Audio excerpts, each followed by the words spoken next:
Deuxième sujet, Patrice Talon fait les yeux doux à l'armée béninoise. Mais qui va le croire? Alors, je vais essayer de vous montrer les images qui m'ont vraiment marqué. C'est le président Patrice Talon, président du Bénin, qui a décidé de manger à la soupe, à la cantine avec son armée.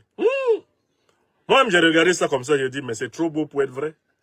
Patrice Talon, à la cantine militaire, en train de manger à la cantine militaire, en train de manger avec des soldats. J'ai regardé la scène comme ça, j'ai dit, attendez que je réfléchisse un peu. Mais qu'est-ce qu'il fait là, le président Talon? Parce qu'en fait, et puis il a fait faire un reportage,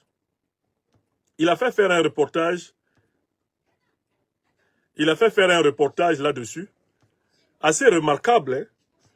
Un petit reportage doucereux, attendrissant, qui le présente comme étant tombé amoureux de l'armée béninoise. C'est-à-dire qu'entre Talon et l'armée béninoise, il y a littéralement... C'est une véritable idylle qui a commencé. Hein? C'est comme si il rencontrait l'armée béninoise pour la première fois. Que lui, il est puceau et puis l'armée béninoise est vierge. Imaginez un puceau qui drague une vierge. Ah, on m'appelle Patrice Talon. Je crois que je suis amoureux de vous. Mais n'ayez pas peur, je ne sais pas encore aimer. Et puis l'armée béninoise dirait, ah oui, c'est vous Patrice Talon? Je suis une armée vierge. Je suis tellement ému de vous rencontrer, monsieur Talon. Alors que me voulez... Hein? J'ai regardé la séquence là, j'ai dit, mais Talon est dangereux, c'est pas possible. Qu'est-ce qu'il est en train de faire là? Attendez, on va retrouver la séquence. C'est juste incroyable. Patrice Talon, tendrement amoureux de l'armée béninoise. C'est quand même fort, hein? Monsieur Talon, on peut faire ça? J'ai trouvé ça particulièrement touchant. J'avais publié la vidéo ici pour que personne vraiment ne rate cela. Parce que c'était vraiment touchant, hein, Patrice Talon. Attendez, je vous la remonte là. Je crois que je peux la retrouver. Il faut qu'on voit toute cette scène. Vraiment, si ça venait du fond du cœur, qu'est-ce que ça serait touchant? Qui ne serait pas content que le président béninois ait cette attitude d'empathie, de compassion, de respect, d'amour, de tendresse envers son armée? C'est vraiment très touchant. Comment j'ai appelé ça? On ne peut pas respecter l'armée du Bénin et la mettre en concurrence. C'était le 31 décembre 1900. Voilà. Je vais retrouver ça ici. Talon m'a vraiment ému ce jour-là. Alors j'ai écrit, on ne peut pas respecter l'armée béninoise et la mettre en concurrence,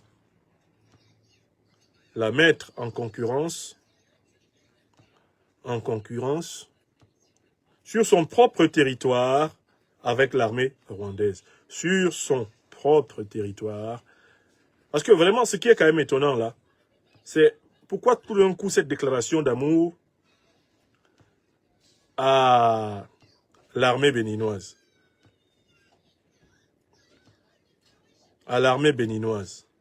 Hop. Voilà, j'ai retrouvé un peu ça.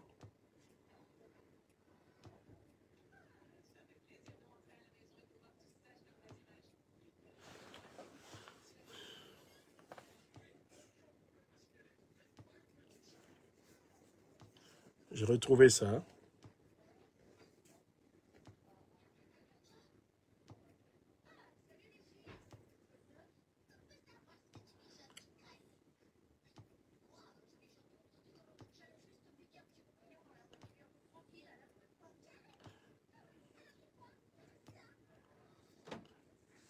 Oh là là, j'ai un souci au niveau du volume.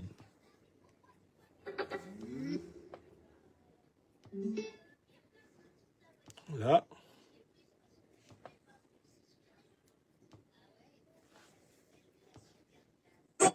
Voilà, j'ai trouvé. Comme n'importe quel Voilà.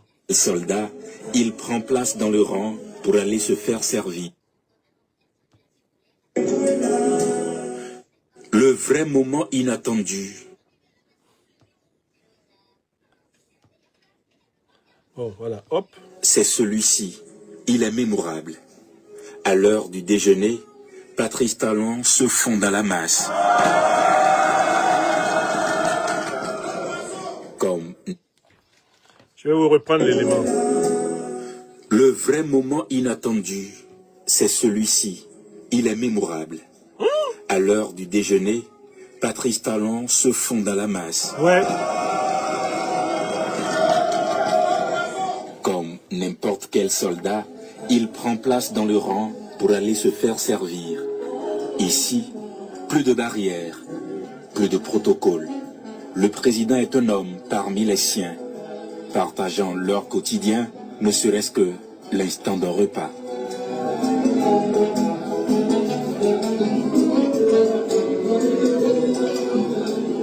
Entre une bouchée et une conversation, il partage avec eux un moment de convivialité.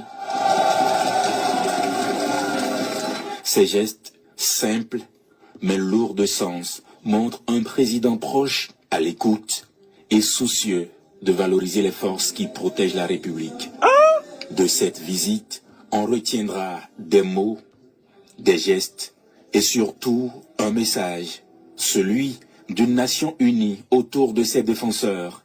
À la veille de la nouvelle année, Patrice Talon offre à ses soldats et à tout le Bénin un espoir renouvelé, un hommage sincère à ceux qui, chaque jour, se battent pour que vive en paix tout un pays. Voilà donc le petit reportage qui m'a mis la puce à l'oreille. J'ai dit, pourquoi Talon éprouve-t-il le besoin de bichonner cette armée comme cela? C'est un peu comme quand vous avez fait du mal à quelqu'un, la personne ne le sait pas, et vous lui donnez un cadeau sans raison. Parfois, la personne même qui vous connaît, si vous êtes une mauvaise personne, la personne va dire, mais qu'est-ce que j'ai fait pour mériter ce cadeau? Et cette personne, si elle réfléchit bien, va dire, si ce cadeau m'est donné, c'est-à-dire que celui qui me l'a donné se reproche quelque chose, il faut que je réfléchisse. Bon, que se reproche Patrice Talon? Mais il se reproche d'avoir exactement mené la politique contraire à celle qui est présentée dans ce reportage. Une politique du mépris, une politique de la méfiance, une politique de la non-considération envers son armée. C'est ce que Patrice Talon a fait. Exactement le contraire de ce que dit le journaliste à la voix suave. Je dis que le journaliste, là, il peut vendre des glaces au pôle Nord. Non, le monsieur est doucereux. Écoutez sa voix. Réécoutez le thème de la voix du monsieur. Ça, c'est là où vous comprenez que la flatterie a atteint un niveau pas possible ici. Le vrai moment inattendu, c'est celui-ci. Il est mémorable. C'est-à-dire que le journaliste parle comme s'il était en train de dire une messe. Le vrai moment inattendu, c'est celui-ci. Inoubliable. Donc, en fait, il s'agit littéralement d'attirer le peuple béninois et l'armée béninoise dans un berger, dans un enclos, et de les enfermer, à la manière du berger qui veut faire rentrer ses moutons, qu'il craint de voir perdre ou être perdu dans la plaine. Venez, mes petits moutons, je suis votre berger qui vous attend. Venez donc, je vous aime. C'est littéralement ça le message. C'est-à-dire que Talon prend les militaires béninois là, pour des mougous, des kengematoy, il les prend pour des boubourous, des boubazos, il les prend pour des gaou, pour des nyata, il les prend pour des dungourous. Parce que, en fait, je vais vous donner la preuve que le monsieur là, il mène exactement la politique contraire de ce qui est dit dans le reportage. Voici les preuves qu'il mène la politique contraire à ce qui est dit dans le reportage. Il ne faut pas qu'on dise ici que je suis en train de régler je ne sais quel compte avec le président Talon. Je n'ai aucun problème personnel avec lui. On m'appelle le docteur des preuves. Quand je critique une politique, j'ai documenté les preuves. Première preuve que Patrice Talon n'a pas de respect pour l'armée béninoise. Il s'est permis d'aller chercher l'armée rwandaise pour assurer sa sécurité au Bénin. Il n'a pas confiance en l'armée béninoise. Ce sont les Rwandais qui sont dans son dispositif stratégique le plus proche. Écrivez les preuves. 1. Tu ne peux pas dire que tu aimes cette armée, que tu es uni à cette armée, en communion, au nom du Père, du Fils, du Saint-Esprit, avec cette armée, alors que c'est en Kagame que tu crois, et non pas en tes généraux. Écris ça.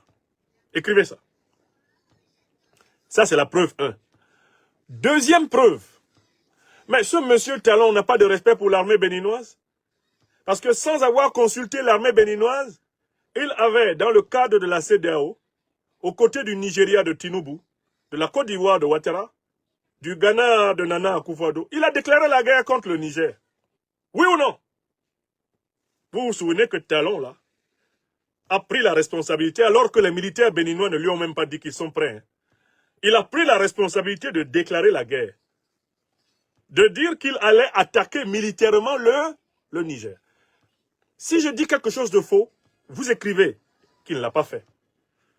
Ça fait preuve 2. Ce monsieur n'a pas de respect pour cette armée. Parce que quand tu respectes ton armée, tu ne vas pas déclarer des guerres que tu sais que ton armée ne veut pas faire. Est-ce que Talon, là, ne savait pas que l'armée béninoise ne veut pas combattre ses frères et sœurs du Niger? Pourquoi l'armée béninoise doit-elle aller tuer des Nigériens? Parce qu'il y a eu un coup d'État au Niger? Mais combien de coups d'État y a-t-il eu au Bénin sans que l'armée nigérienne se mêle des affaires béninoises? Patrice Talon, s'il avait une toute petite mémoire de l'histoire du Bénin, qui s'appelait précédemment le Dahomey, est-ce qu'il se serait jamais associé à une déclaration de guerre pour cause de coup d'État contre un pays? Jamais. Parce que terre de coup d'État, le Bénin le fut. C'est vrai ou c'est faux? Vous écrivez. Deuxième preuve. Patrice Talon méprise l'armée béninoise parce qu'il s'est permis de déclarer la guerre contre le Niger, contre l'avis de l'armée béninoise. Je ne dirai rien de faux sur Patrice Talon. Hein. Ça, c'est le deuxième point. OK. Troisième point. Troisième preuve que ce monsieur ne respecte pas cette armée. Non seulement il a mis son pays sous occupation militaire rwandaise, mais il méprise son armée puisqu'il déclare des guerres sans s'être assuré que son armée a même l'intention de les faire. Mais il y a un troisième point incontestable. Toutes les accusations de servir de base arrière à la déstabilisation des pays de l'AES, toutes les accusations principales qui sont formulées et documentées par le Niger, le Burkina Faso et le Mali, elles impliquent le Bénin. Dans sa dernière sortie, le président Abdourahmane Tchani du Niger a même donné les coordonnées géométriques, géographiques, géodésiques des bases militaires ou des forces étrangères à l'Afrique organisent la déstabilisation du Sahel et le soutien au terrorisme. Ça fait 3 arguments lourds. Écrivez ça. Ça fait 3 arguments lourds. Écrivez ça. Ça fait 3 arguments lourds qui démontrent que celui qui croit en la campagne de charme de Patrice Talon auprès de l'armée béninoise a soit un problème de mémoire, et celui-là est pardonnable, parce qu'il souffre d'un problème de mémoire, hein, il est amnésique, soit il a un problème de bonne foi. Et dans ce deuxième cas, c'est grave. Pour croire au mot doux de Talon à l'armée béninoise, il faut ne pas connaître les 3 éléments que j'ai cités. 1. Patrice Talon ne fait pas confiance à cette armée puisqu'il s'est confié à l'armée du Rwanda. 2. Patrice Talon ne fait pas confiance à cette armée puisque lui déclare la guerre dans le dos de cette armée, sans passer par elle. 3. Patrice Talon ne fait pas confiance à cette armée puisqu'il est sous le parapluie géostratégique et géopolitique de l'OTAN, à qui il a donné le territoire béninois comme base arrière.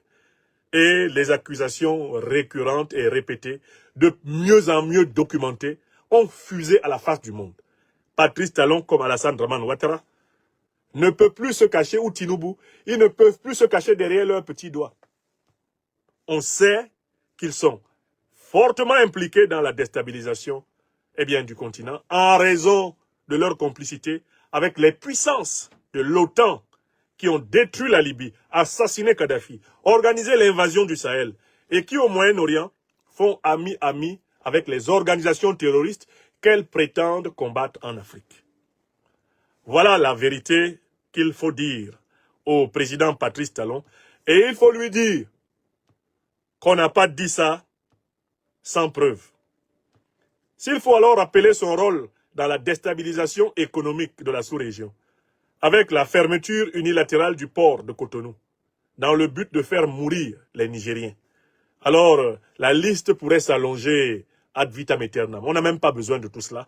Je vous donne 3 arguments qui prouvent que Patrice Talon n'aime pas l'armée du Bénin. Et tant pis pour ceux qui au Bénin croient en Talon.